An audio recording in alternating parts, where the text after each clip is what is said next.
Laisa 'alal ladzina amanu wa 'amilus solihati junahun fima ta'imu idza mattaqaw wa amanu wa 'amilus solihat summa taqaw wa amanu summa taqaw wa ahsanu wallahu yuhibbul muhsinin. Ini ada pengulangan sifat berkali-kali. Pertama kata iman di sini ada di ayat Al-Maidah 93 ya. Idza mattaqaw takwa satu, wa amanu beriman, wa 'amilus solihat summa taqaw takwa lagi kedua kali, wa amanu beriman dua kali, summa taqaw tiga kali takwa, baru wa ahsanu. Maka salah satu sifat ihsan dalam pemahaman kita terhadap ayat-ayat ini adalah kita memiliki ikhtiar yang sangat kuat untuk selalu bertakwa, dan itu nggak gampang. Sebagai orang awam, godaan kita besar. Godaannya bukan karena setan godain, tapi nafsu kita juga yang mendorong kita untuk melakukan banyak kesalahan dan maksiat. Nggak usah khawatir Pak, nggak usah khawatir, karena itu bagian dari kemanusiaan kita. Tetapi kalau kita mau serius menjadi orang yang bertakwa, ini Pak, titel-titel ini jangan dipahami dalam konteks sempit. Berarti orang bertakwa berpeci putih, baju putih, sarungan. Bukan Pak. Bertakwa itu kalau jadi pemimpin yang baik, jadi warga yang baik, jadi jamaah yang baik, jadi pedagang yang baik, jadi birokrat yang baik. Itu takwa Pak. Kalau kita memahami takwa sebagai peci putih, ya balik lagi pada simbol. Jangan. Takwa itu pada sikap dan sifat. Itu kira-kira. Nah di sini ada 3 kata takwa diulang yang menggambarkan bahwa ternyata untuk menjadi ihsan itu prosesnya ya kita harus terus menjaga ketakwaan. Kadang-kadang kalau lagi ketemu ibu-ibu itu pertanyaannya sederhana, Pak, gimana caranya kita bertakwa? Ya Allah Bu, saya juga bingung gitu pertanyaan kayak gini. Salah satu tipsnya menurut saya adalah kita berteman dengan orang baik, kita ikut baik Pak. Ini Bapak kalau nanti misalnya di masjid ini jamaah ini ada jalan-jalan ke Jogja gitu misalnya, jalan-jalan ke Jogja yang ikut jamaah masjid, itu kita bertakwa Pak, karena mau maksiat malu mas sampingnya. Kita kan gampang maksiat itu kalau nggak ada orang atau bersama orang yang suka maksiat. Oh semangat. Kalau bersama saya dengan Pak Haji dan Muji misalnya mau jalan-jalan kemana, nunduk saya Pak. Ya karena tadi orang baik akan membawa kita menjadi baik juga. Nah itu salah satunya saya bilang, kalau ibu temannya orang baik, kadang-kadang kita jadi baik bukan karena pengen, tapi karena terpaksa, gara-gara ada dia sih jadi takwa. Saya kasih contoh Bapak dan Ibu sekalian. Saya nggak tahu Bapak sama atau enggak, tapi kayaknya sama kayaknya. Kalau kita jalan-jalan sendiri, lalu ada azan zuhur misalnya, kita lagi makan, ya kita lanjut aja makan. Habis makan ya duduk dulu lah sebentar gitu. Tapi kalau kita jalan-jalan sama mertua, nih bagi yang punya mertua Pak ya, tiba-tiba kita soleh Pak ya. Tiba-tiba aja Pak, baru jam 11:30 saya bilang, Pak nanti kita sholatnya di lantai 2, ada musola. Padahal masih jam 11:30 Pak, belum juga azan itu. Ya kadang-kadang bersama orang itu membuat kita menjadi, saya kasih contoh, saya pernah ke Phuket di Thailand. Jadi ngisi seminar di Thailand, lalu diajak panitia jalan-jalan. Itu yang datang beberapa orang tua, kiai-kiai dari seluruh banyak negara lah. Saya perwakilan dari Indonesia. Saya nggak tahu kenapa panitia bawa saya ke Phuket Pak. Ya ikut aja, namanya diajak Pak ya. Nyebrang lah kita ke pulau. Sampai di sana ngapain? Semuanya duduk diam. Kebetulan nyampainya pagi Pak, jam 9, jam 10. Jadi nggak ada turis. Turis kan malam-malam, jam 4 pada pulang tidur, bangun lagi ntar sore gitu. Jadi nggak ngeliat apa, ngeliat pantai cantik gitu ya, udah gitu. Terus ngapain? Diam aja diam. Mau ngapain kita? Mau berenang malu, ada kiai-kiai di situ. Kiai-kiai juga malu. Ada es krim Pak, tukang es krim lewat, didorong. Pada beli tuh Pak. Saya bilang jauh-jauh ke Phuket Pak. Phuket Thailand malah beli es krim. Udah gitu sampai ngeliat jam, nih kapan kita dijemput, gitu doang. Lalu diajak ke kuil-kuil, ngapain ke kuil itu? Kita mau foto-foto juga malu, ada kiai-kiai di situ.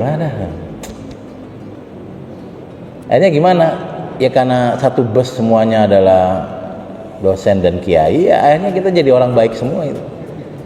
Orang baik semua, nggak ngapa-ngapain di tempat yang harusnya bisa menikmati tadi kemaksiatan, nggak bisa maksiat. Coba kalau saya sendiri, oh beda lagi tuh Pak tuh.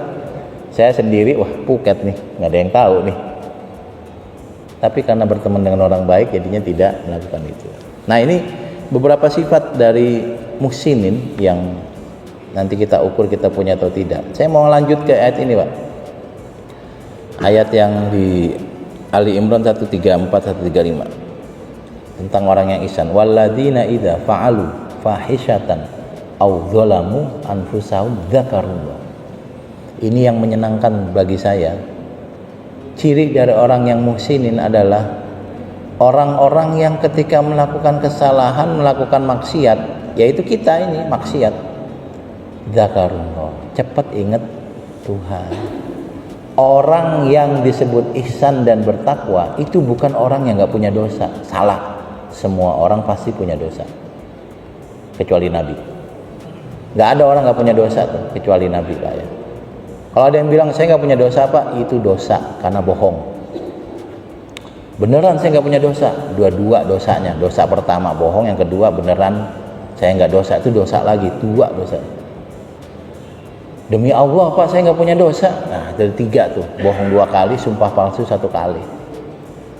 Ustadz dibilangin nggak percaya, 4 dosanya. Bohong 2 kali, sumpah palsu 1 kali, sama ngeledek ustadz sekali. Nggak ada orang nggak punya dosa. Tapi ayat ini bilang nggak apa-apa punya dosa, dan kita pasti punya dosa. Dosanya banyak banget Pak. Dosa bukan cuma jailin orang, ngerjain orang, bukan. Kadang dosanya nggak kelihatan, sebel sama orang tuh dosa. Saya termasuk orang yang kadang-kadang kalau HP ketinggalan, nggak usah dibawa lah.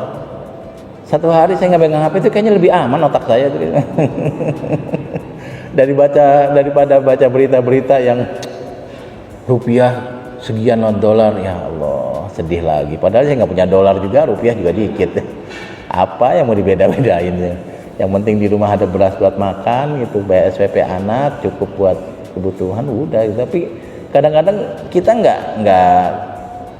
nggak kena apa-apa, tapi gara-gara baca berita jadi ikut sebel.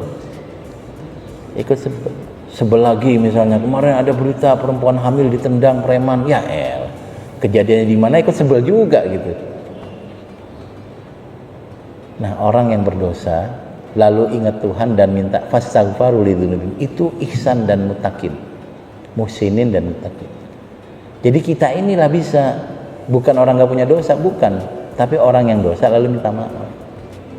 Makanya saya secara jujur Pak ya, suka kalau masjid itu ada sedikit zikirnya habis sholat, ada astagfirullahaladzim. Saya suka itu. Kenapa? Karena kalau nggak dipaksa di masjid ada gitu, kita nggak pernah istighfar Pak. Saya adalah produk dari masjid musola yang kalau habis sholat ada zikirnya. Jadi kemudian saya jadi ada istighfar. Paling nggak habis sholat, ya kalau saya sholat maghrib sama isya ya bisa maghrib isya ya ada istighfarnya. Kadang-kadang nggak niat-niat amat istighfar, cuma seneng aja gitu, alhamdulillah istighfar, astagfirullahaladzim. Kadang-kadang begitu. Dan orang yang muttaqin dan muhsinin adalah orang yang berdosa gampang minta maaf, gampang fastaghfaru lidzunubihim wa may yaghfiru dzunuba illallah wa lam yusirru, lalu berusaha untuk tidak mengulangi dosanya, walaupun ngulangin lagi tapi niatnya enggak, cuma nggak tahu kenapa ngulangin lagi. Orang awam Pak tenang aja.